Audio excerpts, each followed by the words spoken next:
ஆண்டவரும் இரட்சகருமாகிய இயேசு கிறிஸ்துவின் நாமத்தில் வாழ்த்துக்கள். இந்த நாளிலும் எபிரேயர் 10வது அதிகாரம் 5வது வசனத்திலிருந்து 10வது வசனம் வரையிலும் நாம் தியானிக்கலாம். ஆகையால் அவர் உலகத்தில் பிரவேசிக்கும் போது பலியையும் காணிக்கையும் நீர் விரும்பவில்லை, ஒரு சரீரத்தை எனக்கு ஆயத்தம் பண்ணினீர். சர்வாங்க தகன பலிகளும் பாவ நிவாரண பலிகளும் உமக்கு பிரியமானதல்ல என்றீர். அப்பொழுது நான், தேவனே, உம்முடைய சித்தத்தின்படி செய்ய இதோ வருகிறேன், புஸ்தக சுருளில் என்னை குறித்து எழுதியிருக்கிறது என்று சொன்னேன் என்றார். நியாயப்பிரமாணத்தின்படி செலுத்தப்பட்டு வருகிற பலிகளை குறித்து மேற்சொல்லியபடி பலியையும் காணிக்கையும் சர்வாங்க தகன பலிகளையும் பாவ நிவாரண பலிகளையும் நீர் விரும்பவில்லை, அவைகள் உமக்கு பிரியமானதல்ல என்று சொன்ன பின்பு, தேவனே, உம்முடைய சித்தத்தின்படி செய்ய இதோ வருகிறேன் என்று சொன்னார். இரண்டாவதை நிலைநிறுத்துகிறதற்கு முதலாவதை நீக்கி போடுகிறார் என்று சொல்லி சங்கீதம் 40வது அதிகாரம் 6-7 எழுதப்பட்ட வசனங்களை இங்கே எபிரேய ஆக்கியோன் எடுத்து எழுதுகிறார். இயேசு கிறிஸ்துவினுடைய சரீரம் ஒரே தரம் பலியிடப்பட்டதினாலே அந்த சித்தத்தின்படி நாம் பரிசுத்தமாக்கப்பட்டிருக்கிறோம். முதல் 4 வசனங்களிலே மிருகங்களினுடைய பலியை குறித்து பேசி அவைகளினால நம்முடைய பாவத்தின் தண்டனை பரிபூரணமாக ரத்தாகாது, நிவர்த்தி ஆகாது, குற்ற உணர்வுகளும் முற்றிலுமாக நீங்காது. அது ஒரு நிழல் உருவம்தான்.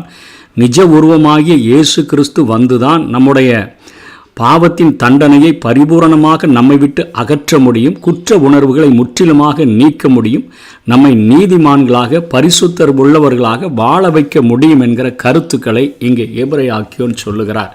இந்த செய்திக்கு ஒரு தலைப்பு கொடுக்க வேண்டும் என்று சொன்னால், இதனுடைய விலை கொஞ்சம் நஞ்சமோ என்று சொல்லி, இன்றைக்கு காலகாலமாக உலகமெங்கும் இருக்கக்கூடிய மனிதர்களுடைய மனித கதறுதல்களை, அவர்களுடைய அலைச்சல்களை கொண்டு நாம் கண்டுகொள்ள முடியும். எப்படின்னு சொன்னால், எங்கள் பாவங்களை மன்னிப்பதற்கு ஏதாவது வழி இருக்குதா, மார்க்கம் இருக்குதான்னு சொல்லி அநேக பலிகளை செலுத்தி பார்க்கிறார்கள். திடீர்னு பார்த்தா கோயில் உண்டியல்களில் கொண்டு கணக்கான பணங்களை கொட்டி விடுகிறார்கள். புனித பயணங்கள் என்கிற பெயரில் எங்கெங்கெல்லாமோ எவ்வளவு தூரமோ ட்ராவல் பண்ணுகிறார்கள். புனித நீராடுதல்கள் என்கிற பெயரில் அந்த ஆற்றுல குளிக்கிறோம், இந்த ஆற்றுல குளிக்கிறோம்னு சொல்லி அலைகிற மனிதர்களை பார்க்குறோம். இதெல்லாமே உலகமெங்கும் உள்ள மனிதர்களுடைய ஆத்துமாவின் கதறலை நாம் புரிந்து கொள்ள முடிகிறது. நிறைய ஆச்சாரங்களெல்லாம் செய்து பார்க்கிறார்கள். எல்லாவற்றையும் கடைபிடிச்சிட்டாலும் கடைசியாக அவர்களுடைய மனதில் ஒரு நிம்மதி இல்லை. என்னன்னு கேட்டால், நாய்வால் போலதாங்க இருக்குது. மீண்டும் அந்த பழைய நிலைமைக்கு திரும்பி பாவங்களுக்காக பரிகாரம் தேடி தேடி தான் அலைய வேண்டியது இருக்குதுங்க. வருஷத்துக்கு போன வருஷம் இந்த இடத்துக்கு போனேன், போன வருஷம் நான் நிறையா பலிகளை செலுத்தி பார்த்துட்டேங்க, காணிக்கைகளை செலுத்தி பார்த்துட்டேங்க, நிறைய புனித பயணம்லாம் போயிட்டேங்க, இந்த வருஷம் கொஞ்சம் புனித நீராடுதல் ஏதாவது செஞ்சுட்டு புதிய ஆச்சாரங்கள்லாம் சொல்கிறாங்க, அதெல்லாம் செஞ்சுட்டு வரலான்னு இருக்கிறாங்கன்னு சொல்லித்தான் ஒவ்வொரு வருடமும் மனிதர்கள் ஒவ்வொரு இடங்களுக்காக சென்று ஒவ்வொரு முயற்சிகளை செய்து பார்க்கிறார்கள். ஆனாலும் அவருடைய ஆத்துமாவினுடைய கதறல்கள் நிற்கவே இல்லை என்று தான் நாம் சொல்ல வேண்டும். ஏனென்று சொன்னால், வருஷா வருஷம் இன்றைக்கு மனிதர்கள் இப்படிப்பட்ட ஒரு மார்க்கத்தை தேடி அலைகிறார்கள். நாய்வால அது திரும்ப நிமித்தி வச்சாலும் அது உடனே மடங்கி விடுகிறது போலத்தான் இன்றைக்கு பரிகாரம் தேடி அலைகிற மனிதர்களுக்கான ரிசல்ட் இருக்கிறது. இதோ தேவனே ஒரு சரீரத்துடன் அவர் அவதாரமாயிருக்கிறார் என்கிறதைத்தான் எபிரேய ஆக்கியோன் எழுதுகிறார்.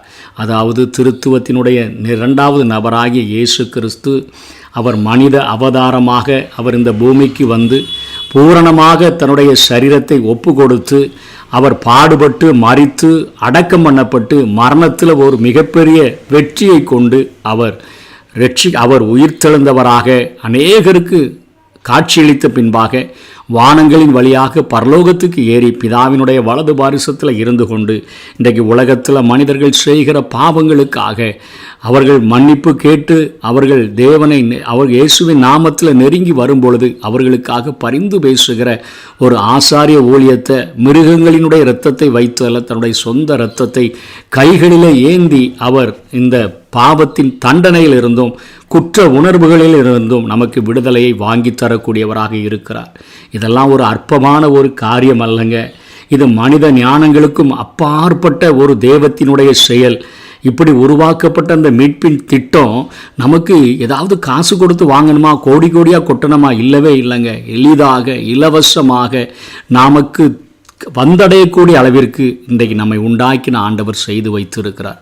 ஒரு எளிய நடையில், ஒரு ரூமுக்குள்ளே போயோ அல்லது தனிப்பட்ட இடத்துல இருந்தோ, ஆண்டவரே என்னுடைய பாவங்கள் என்னால் சுமக்க முடியாத காரியமாக இருக்குது, என் சரீரத்துக்கு விரோதமாக நான் பாவம் செஞ்சுருக்கிறேன், இல்லைன்னா மற்றவர்களுக்கு விரோதமாக செஞ்சுருக்கிறேன், இல்லைன்னா இந்த உலகத்தில் எனக்கு ஒடுக்கப்பட்ட சட்டங்களுக்கு விரோதமாக இந்த காரியங்களை நான் செய்திருக்கிறேன், என்னை மன்னிங்க, என் பாவத்தின் தண்டனையை நீங்கள் ரத்து பண்ணிடுங்க. உமக்கு விரோதமாக தாவீது சொன்னது போல, தேவரீர் ஒருவருக்கே விரோதமாக நான் பாவம் செய்து என்று சொன்னது போல் நான் பாவத்தை அறிக்கையிடுகிற ஆண்டவரே, எனக்கு ஒரு மீட்பை தாங்கன்னு நம்ம சொன்னோன்னு சொன்னால், நமக்காக மனித உருவம் எடுத்து வந்த, அவதாரம் எடுத்து வந்த, இந்த பூமியிலே வந்து மனிதனாக வாழ்ந்து நமக்காக நம்மை போல எல்லா விதத்திலும் சோதிக்கப்பட்டும் பாவமில்லாமல் இருக்கிற ஒரு பிரதான ஆசாரியர், நமக்காக பரிதபிக்கக்கூடிய ஒருவர், நம்முடைய பலவீனங்களை புரிந்து கொள்ளக்கூடிய ஒருவர், நம்முடைய கண்ணீரை நம்முடைய கஷ்டங்களை புரிந்து கொள்ளக்கூடிய ஒருவர் நமக்காக பிதாவினிடத்தில் தன்னுடைய சொந்த இரத்தத்தை ஏந்தி பரிந்து பேசுகிறதுனால தேவனிடத்திலிருந்து இலவசமாக அந்த ரட்சிப்பை, அந்த பாவத்தின் தண்டனையிலிருந்து ஒரு விடுதலையை, குற்ற உணர்விலிருந்து ஒரு விடுதலையை நாம் பெற்றுக்கொள்ளுகிறோம். அதற்கு கொடுப்பதற்கு மனிதனிடத்தில் எந்த ஒரு விலையும் இல்லை, அவனிடத்தில் கொடுக்கறதற்கு எந்த ஒரு பொருளும் இல்லை. அப்படிங்கிறதுனால தான் இன்றைக்கு தெய்வமே இன்றைக்கு மனித உருவெடுத்து